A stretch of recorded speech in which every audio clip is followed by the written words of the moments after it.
Hi, I'm Gene. I fly that RV-7A right behind me here. I took my first discovery flight back in about 1985, back in Minneapolis where I lived at the time. And unfortunately, people at that time told me that I couldn't afford to keep up flying and that I was wasting my time learning to fly. And I shouldn't have believed them, but I did. And I went on to fly model aircraft for many years. One day, by sheer accident, I was watching TV and the movie 1/6 Right came on. And it just totally mesmerized me.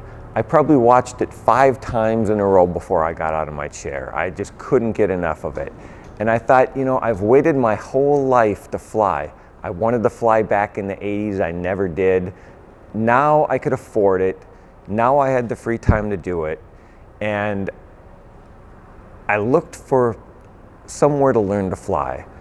I live in McKinney, Texas, and I found an airport up here, and they have a flying club. And I came one day for a morning meeting on a weekend, and I found out what it would take to learn to fly, and I just dove in and gave it a try. I figured I could always quit if I couldn't afford it, but it turned out there was no way I would quit. I took one flight and I was hooked all over again. From there, I flew 152s with Richard Klein, the instructor that I had, and learned to fly at this airport. From there, I went on to get my instrument rating in a Piper Warrior from the club as well. And after that, I wanted to move out on my own and not rely on renting planes from the flying club. So I found a little partnership with a Czech Airworks sport cruiser, and I flew that for about a year. Unfortunately, the plane is not instrument capable, and I had just taken all that time to get my instrument rating, so I felt like everything I had learned was diminishing and fading away. And I'd always wanted to get an RV. I'd heard how great they were. I'd never been in one, but I began my search for buying an RV. A couple of EAA guys out at the airport here were kind enough to take me on a morning breakfast run up to Ardmore, Oklahoma. And I flew in one RV on the way up, and I flew in a different RV on the way back. And I just knew that was the kind of plane I had to have. So I got on to trade a plane, and I'd been looking and looking, trying to find the right plane for me. And one night a friend called up and said, "Hey, I found a plane that I think is what you're looking for." And that was the plane behind me.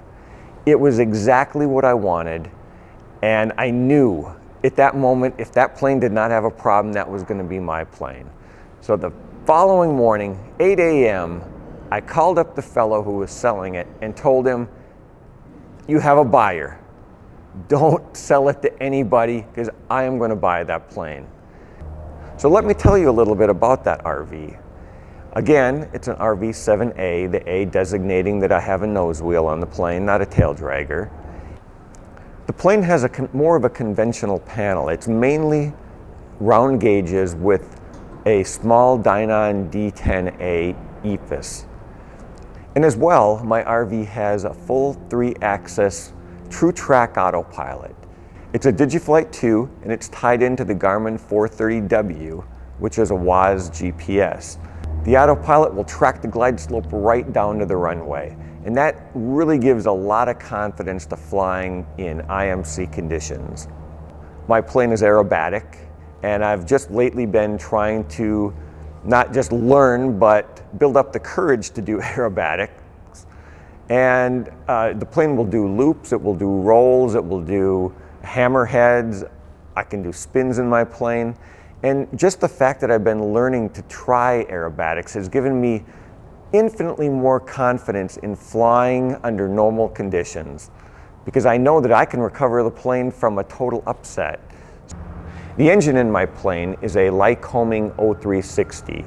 It produces approximately 200 horsepower, which gives phenomenal climb rates for such a small plane. On a cool, crisp winter day, I can come off the runway climbing at 2.5 or 3,000 feet a minute. And boy, let me tell you, that's a lot of fun for the passengers. It really opens their eyes. And everybody that I've taken flying in this plane has a really great time.